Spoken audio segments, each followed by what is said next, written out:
My name is Elena, and for most of my life, home was never a place of comfort.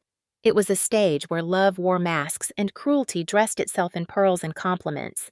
I grew up in Austin, Texas, in a perfectly painted two-story house with white shutters and a garden of roses my mother forced me to weed every Saturday. From the outside, we were the family people envied. On the inside, we were a machine of silence control and invisible bruises. My older sister Sabrina was the golden child. Blonde curls, blue eyes, a natural-born charmer. She had our parents wrapped around her finger from the moment she spoke her first word. I was the unwanted sequel, the accident baby, the shadow she stepped over daily. My mother called Sabrina her miracle and called me extra. At first, I thought it was a joke. Then I noticed the way she handed Sabrina full plates of food while mine had scraps. The way my father only looked up from his newspaper when Sabrina entered the room, while I could stand bleeding in the hallway and get nothing but a passing glance. Control in our house was not loud. It was meticulous. My mother didn't scream. She whispered commands behind smiles. She smiled when she told me to redo the laundry for the third time. She smiled when she told guests I had always been a little slow socially. My father barely spoke at all. He didn't need to. His silence was a sentence. Sabrina ruled over me like a queen over a servant. If I wore something she liked, she'd tear it. If I dared to speak up, she'd mock me in front of her friends. She once poured soda on my homework just to watch me cry. When I told Mom, she said, "Stop exaggerating." Sabrina is under a lot of pressure. When I was 11, Sabrina cut my hair in my sleep. I woke up to chunks on the pillow and her laughter from the hallway. Mom called it a prank. When I was 12, Sabrina shoved me down the stairs. I twisted my wrist. Mom said I should watch where I walk. These weren't accidents. They were reminders that I was tolerated, not loved, expected to serve, not speak. I started to believe it. I stopped asking for things. I learned how to disappear in corners. I mastered the art of breathing quietly. I lived on eggshells so long my feet forgot what solid ground felt like. Every birthday was about Sabrina's speech. Every family dinner a trial where I was the defendant and Sabrina the gleaming star. When she got caught stealing makeup, they blamed me for being a bad influence. When she failed chemistry, they said I should have helped her more. Nothing was ever hers to carry. It always slid downhill and landed in my lap. By the time I turned 16, I no longer trusted my own memory. I began to journal everything, not out of hope, but survival. If I didn't write it down, I knew I'd be gaslit into thinking it never happened. I wrote down the times Sabrina pushed me, the words Mom used when she called me an ingrate, the moments Dad shook his head like he was embarrassed by my very existence. There was one night, and I remember it clearly when I was sitting on the kitchen floor cleaning up glass Sabrina had broken. She had stormed in, furious I had used the last of the milk. She'd thrown a glass at the wall and it shattered near my feet. I crouched there, blood pooling at my heel, and Mom walked in. She didn't ask what happened. She just said, "Clean faster." "Your father hates mess." That was when I realized something. Pain didn't matter here. Truth didn't matter. What mattered was image, reputation, the story they could tell neighbors over coffee, that Sabrina was brilliant and kind, that I was moody but quiet. It wasn't a family, it was a performance, and I was the unwanted extra. At 17, I started planning my escape. Secret college applications, saving lunch money, finding free Wi-Fi after school to apply for grants. I was going to get out, but even in those plans, I didn't yet realize just how much they would scar me before I could, how much it would take to stop being their shadow, how much fire it would take to finally be seen, and how it would all begin again with the heat of an iron pressed into my skin. It happened on a Friday night, the kind of night that should have been unremarkable. I had returned home for 2 days reluctantly because the pipes in my studio apartment had burst and the landlord needed the weekend to fix them. I had no money for a hotel and no friends with spare couches in town. So, against my gut instinct and years of trauma, I agreed to stay at my parents' house. I packed light, just one bag, one change of clothes, one pair of shoes, and my best work shirt. I told myself I could survive 48 hours if I stayed out of the way, kept to myself, and avoided eye contact. The first night was stiff but uneventful. I kept my head down at dinner while Mom talked about Sabrina's latest magazine feature, and Dad nodded like a wind-up toy. Sabrina wasn't home that night. She was working late, apparently, or out with someone she didn't mention. I was grateful. The next day, I avoided the kitchen read in the guest room and only emerged to eat when I was sure the coast was clear. But on the second night, everything went to hell. I was in the laundry room carefully ironing my one decent blouse. I had a remote interview scheduled the following Monday, and I wanted to look as professional as possible. The blouse had been folded in my bag, and I needed it crisp. The iron was old rusted on one side, but it worked. I was focused on the collar when I heard the door swing open behind me. Sabrina's voice slithered into the room like smoke. "Did I say you could use my iron?" I turned slowly, keeping my voice even. "It's Mom's iron. I just need a few more minutes." Her smile was wide and cruel. "No, it's mine." Like everything else in this house, she was drunk. I could smell it. Wine, maybe. And something else beneath it, sharper, more dangerous. Her eyes were glassy, but her tone was precise. She stepped closer, her heels clicking on the tile like threats. "You really think you can just walk in here and act like you belong?" I looked back at the shirt, trying to stay calm. "I'm just finishing up. I'll be gone in 5 minutes." She laughed cold and short. "You always were a jealous little parasite." She was closer now, standing just beside me. "Still pretending you matter."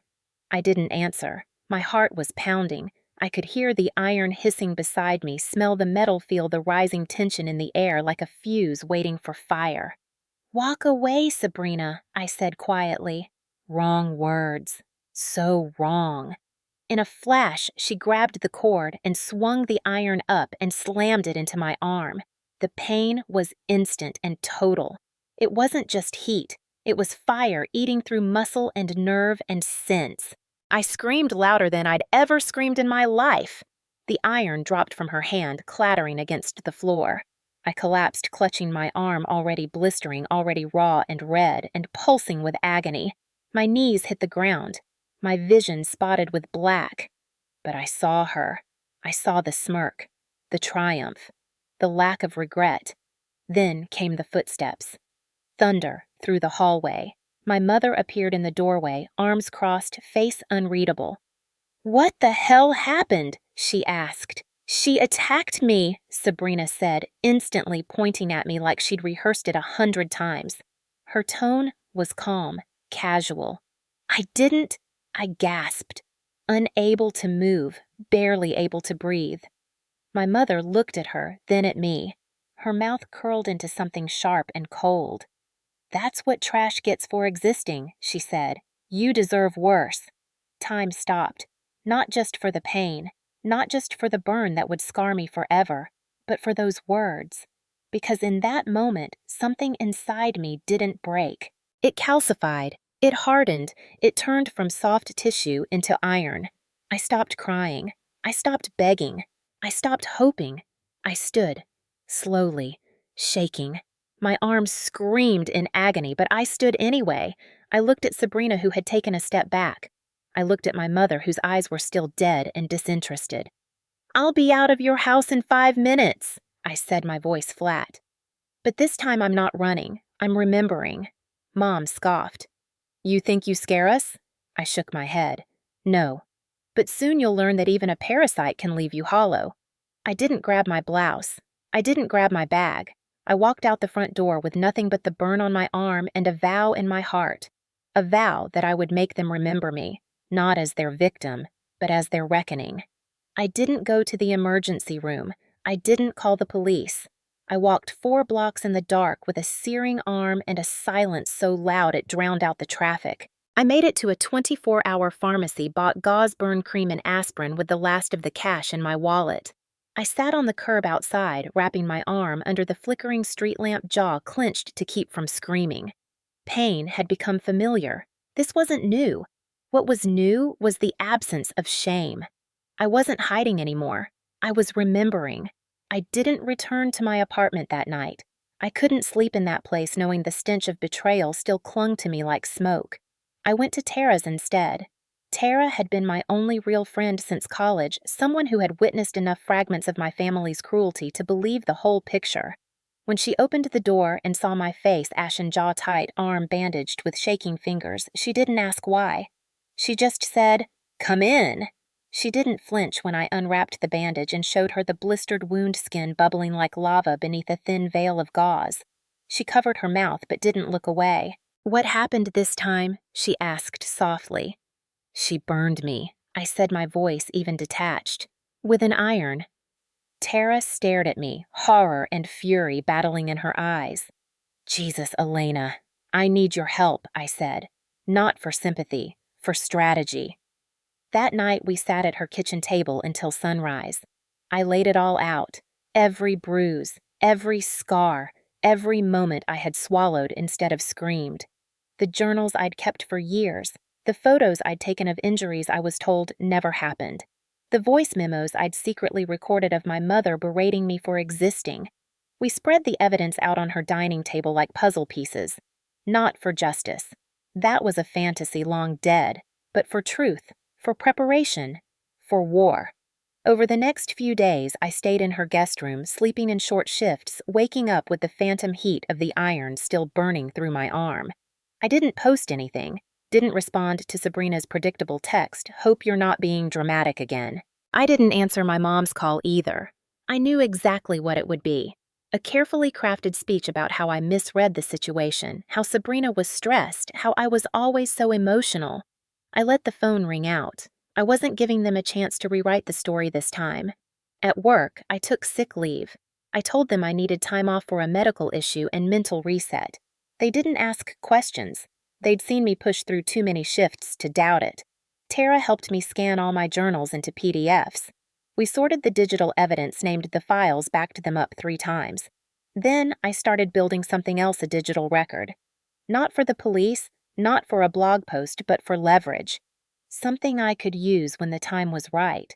But even as I planned, a deeper truth settled in. I wasn't healing. Not really. I was surviving, functioning. Smiling on the outside while inside, I was mapping out the collapse of the empire that had been built on my silence. What gnawed at me most wasn't the physical pain. It was the reality that no one from that house would ever say sorry. They didn't think they'd done anything wrong. In fact, they believed they had endured me, that I was the weight around Sabrina's neck, that I was the reason Mom's life didn't feel perfect. I had tried therapy once years ago. The therapist asked if I thought I could forgive my family. I had smiled and said, "I'm not looking to forgive them. I'm looking to outlive them." Now that felt truer than ever. But outliving them didn't just mean walking away. It meant making sure their cruelty couldn't be polished or framed in photo albums or delivered in toasts at weddings. Because I knew something they didn't. I knew Sabrina was getting married soon. I'd seen the save the date card Mom had posted online, her favorite daughter finally tying the knot with a man who thought he was marrying perfection. The world saw Sabrina as polished, philanthropic, successful. But I had the other side of her, the one that didn't just wound, the one that seared. And this time I wasn't going to bury it. I was going to hold it to the light. The announcement came 2 weeks after the burn, a glossy engagement photo of Sabrina and her fiancé Ethan, plastered across her social media, captioned with some tired quote about soulmates and destiny. They looked perfect, coordinated in white, smiling like they'd never caused pain a day in their lives. The comments were a symphony of praise, congratulations, heart emojis, and gushing about Sabrina's glowing future. I stared at the photo with a strange detachment, like watching a fire from across a river. Ethan came from a wealthy family, the son of a prominent attorney, clean-cut, soft-spoken, the kind of man who held doors and shook hands too tightly. I'd met him once briefly years ago. He had been polite, even warm, but I knew he didn't really know Sabrina. Not the real one. Not the version who once forced me to eat dog food as a dare and told our cousins it was because I liked the taste. He didn't know she had thrown a lit match into my hair when I was 14 and laughed when I cried. He was marrying a fiction, and I realized for the first time in a long time, I wasn't just angry. I was curious. What would happen if I held up a mirror at the altar and showed the world what Sabrina really looked like when no one was watching? A week later, an invitation arrived in my inbox. Not a formal one, but a group message from my mother titled Family Roles and Seating. I was listed under overflow guests next to a line that read, "Please avoid attention and remember, this day is about Sabrina." I stared at it for a full minute, half expecting it to be a joke. It wasn't. It was their way of reminding me I didn't belong. But it was also their mistake. Because I said yes. I clicked RSVP and typed attending with one guest without hesitation. Tara laughed when I told her. "You're really going? I'm not going to celebrate," I said. "I'm going to expose." The wedding was scheduled for mid-October at a luxury vineyard just outside the city. Sabrina's dream venue, according to the article in the local magazine that featured her as one of the top 10 women in PR to watch. She was their cover star, of course, framed in gold and soft focus. And beside her, a quote that nearly made me laugh, I believe, in lifting other women. Especially family. I printed it out and tacked it to my wall. Motivation. In the weeks leading up to the wedding, I prepared the same way someone might for court. I updated the file, adding timestamps, cross-referencing photos with diary entries, attaching dates, voice notes, screenshots of texts where Sabrina called me that deadweight freak. I hired a freelance videographer Tara knew through a nonprofit. I didn't tell him everything just enough to make it clear that the video he was editing was not for sentimental purposes. He didn't ask questions. He just said, "You want it to hit hard." I nodded, like a freight train. Meanwhile, I watched as Sabrina's narrative expanded online. Spa days, bridal brunches, hashtags about true love and God's blessings. My mother posted a series of photos from the bridal shower, writing captions about how blessed she was to have such a graceful daughter. My name was never mentioned, not once, not even as a footnote. That silence was louder than any insult. Then came the final straw. A message from Mom, private this time. "Please wear something neutral to the wedding. We don't want to draw attention to past events." I didn't respond. I didn't need to. I already knew what I was going to wear. I already knew what I was going to say. And I already knew that Sabrina's wedding would not end with cake and champagne. It would end with truth, public, irrefutable, and scorching. While the rest of the world prepared to celebrate Sabrina's fairy tale wedding, I was building the matchbox that would burn it all down. Tara and I transformed her apartment into a war room. Every night after work, we sat at her kitchen table, illuminated by the cold blue light of her laptop screen, going over every piece of evidence I had gathered across the years. There were hundreds of files. I had voice memos of my mother calling me a waste of a womb, recordings of Sabrina bragging to her friends about how easy it was to make me cry, about how she'd once pinched me hard enough to leave a bruise just so I'd skip a school dance. I had photographs of my arm after the iron, time-stamped and dated. I had screenshots of texts where Sabrina admitted to throwing things at me, calling me names no one should hear from family. We arranged them in folders: verbal abuse, physical violence, emotional manipulation, gaslighting. Tara created a backup drive, encrypted it, and labeled it Sunlight. The plan was simple. I would not scream. I would not cry. I would let the evidence speak louder than any confrontation ever could. I hired a freelance editor named Jules through a private network of trauma survivors. He was discreet and efficient.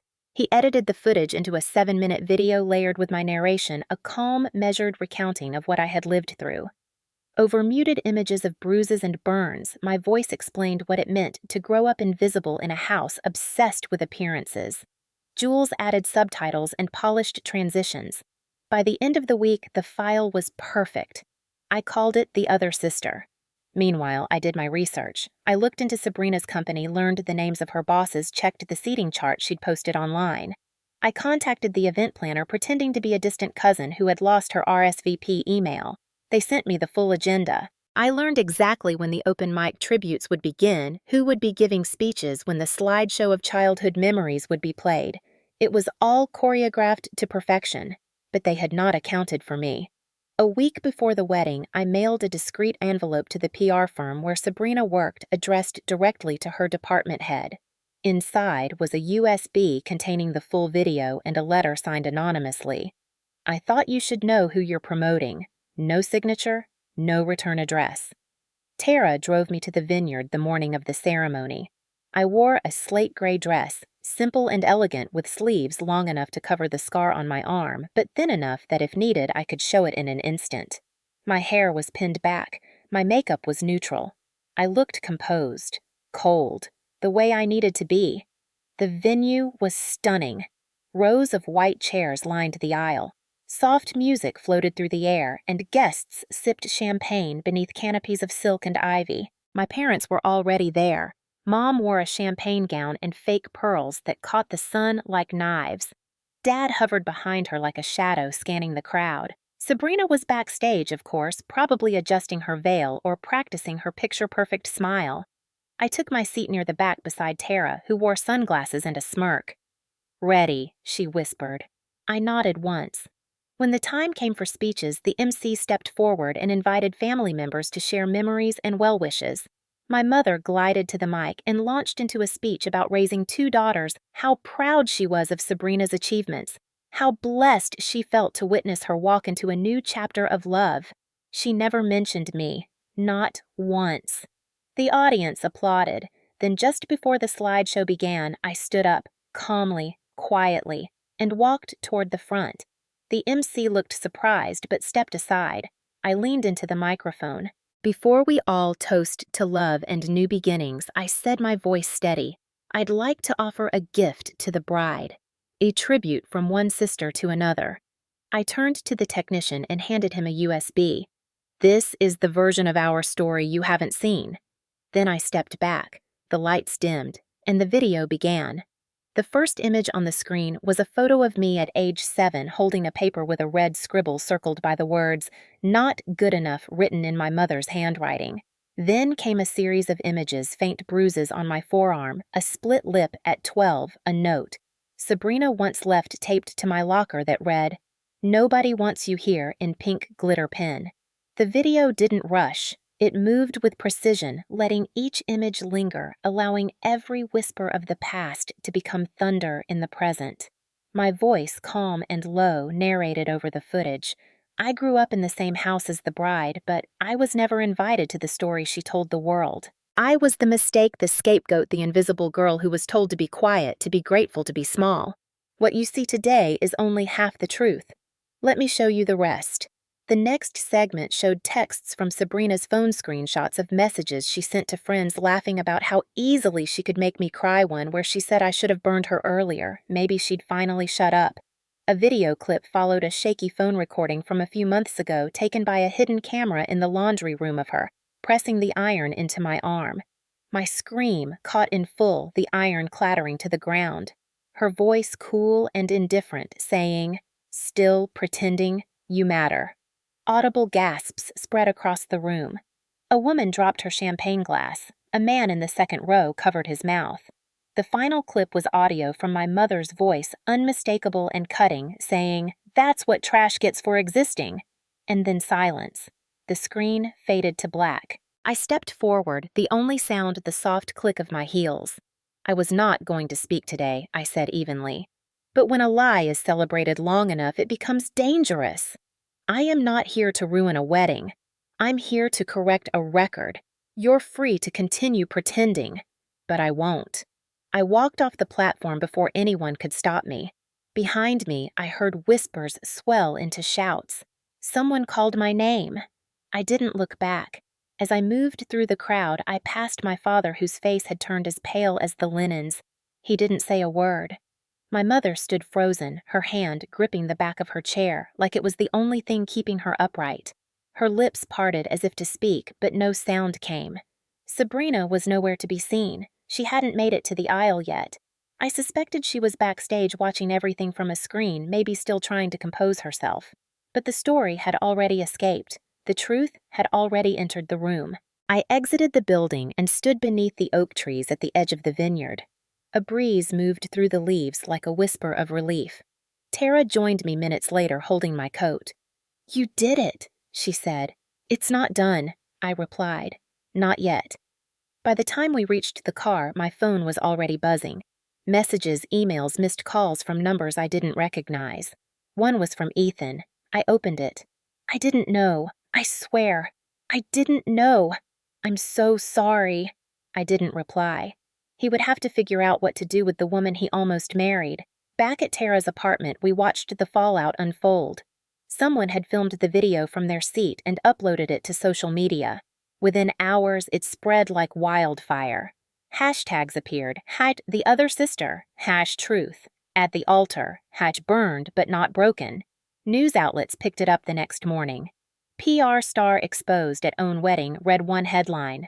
Family secrets unraveled in viral wedding video, said another. Sabrina's company released a statement. We are aware of recent allegations and have launched an internal review. By nightfall, they had scrubbed her profile from their website. Her Instagram went private, then disappeared. My mother tried to call. I declined. She tried again.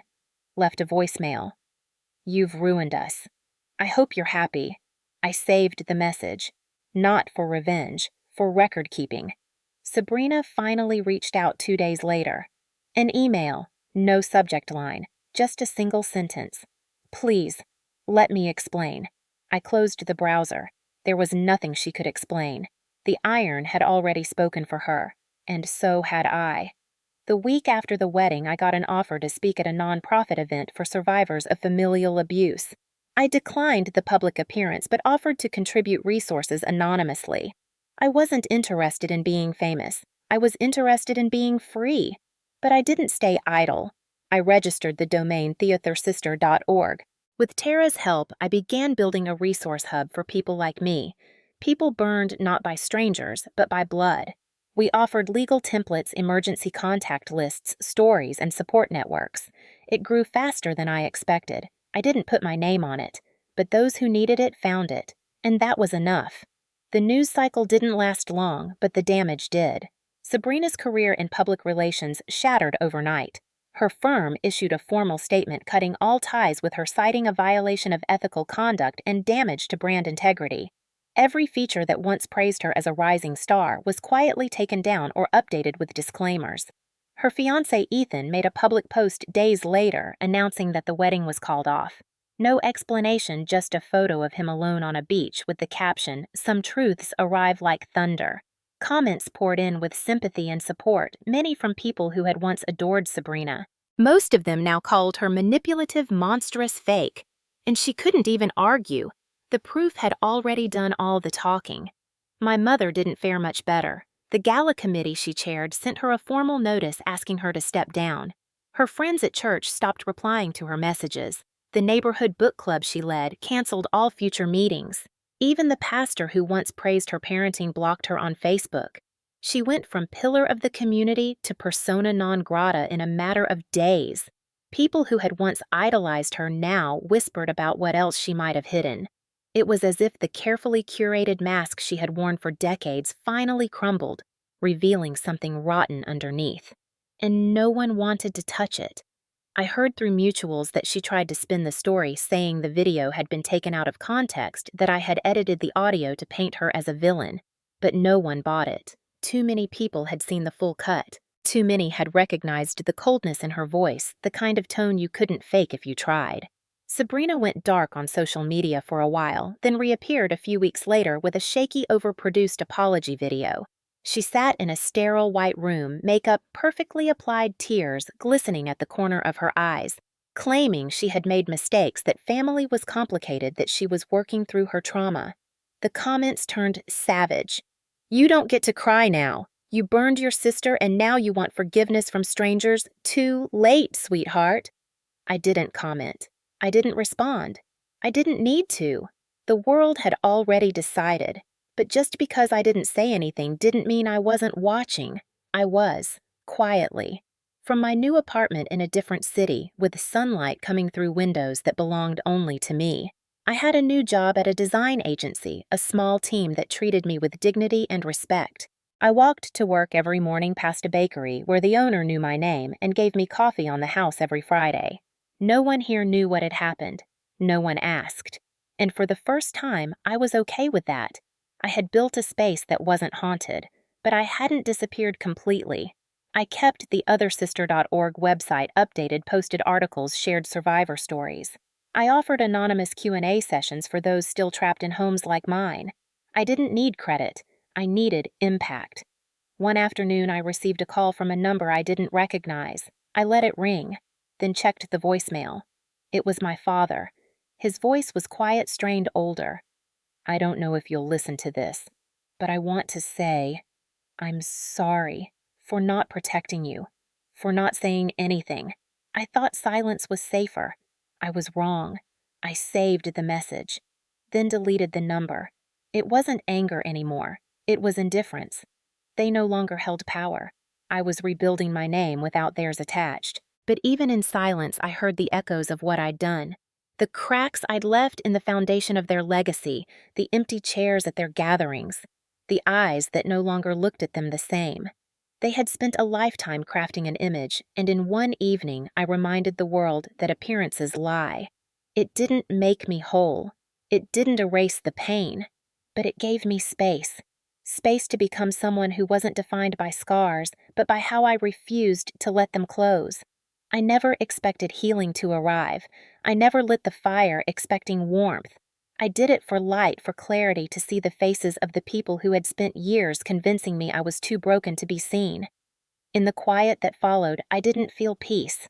I felt power. Not the power to hurt back, but the power to choose never to be touched again. That was enough.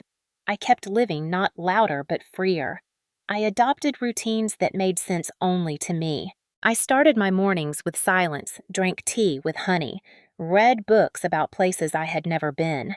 I walked the city like it owed me nothing and everything at once. My body still bore the evidence.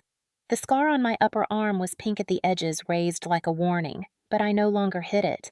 When people asked, I told them the truth or nothing at all, depending on the look in their eyes.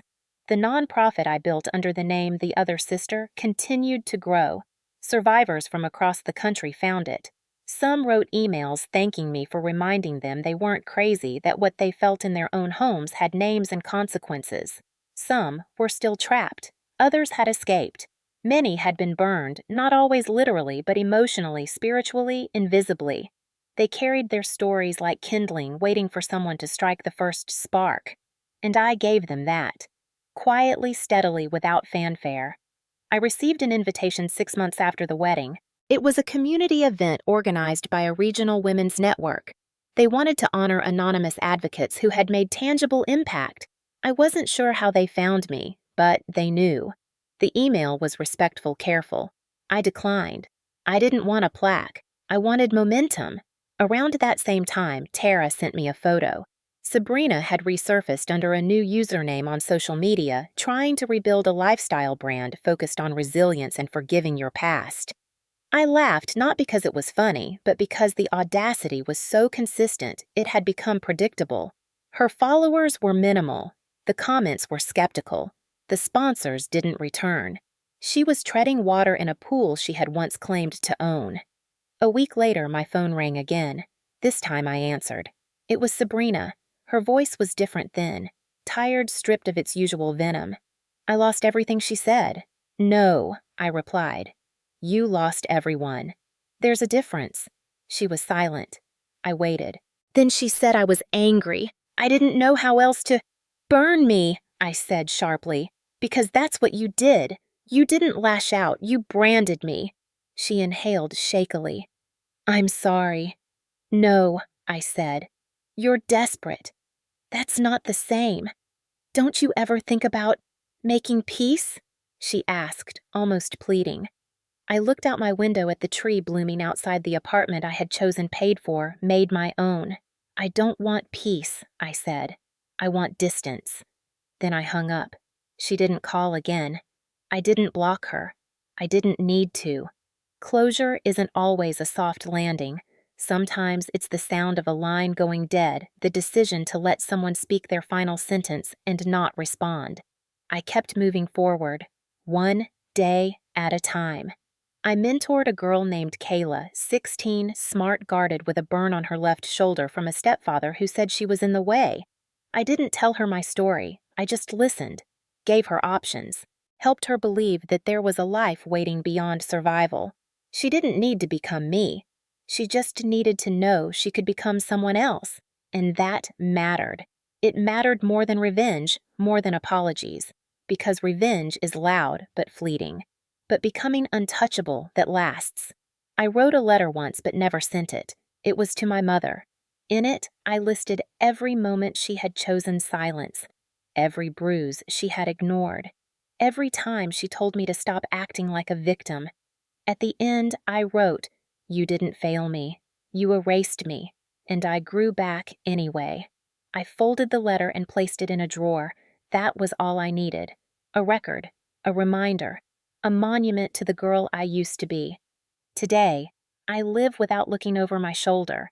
I laugh with people who have never called me worthless. I wear sleeveless shirts and let the sun touch my skin. The scar is still there. So am I. And if anyone asks what happened, I tell them it started with an iron. But the real fire was already inside me, and when they tried to burn me, they didn't realize I would become fireproof. I didn't survive them. I outlived them. I outgrew them. And in the ashes they left behind, I built something they could never touch. Something real. Something stronger. Me.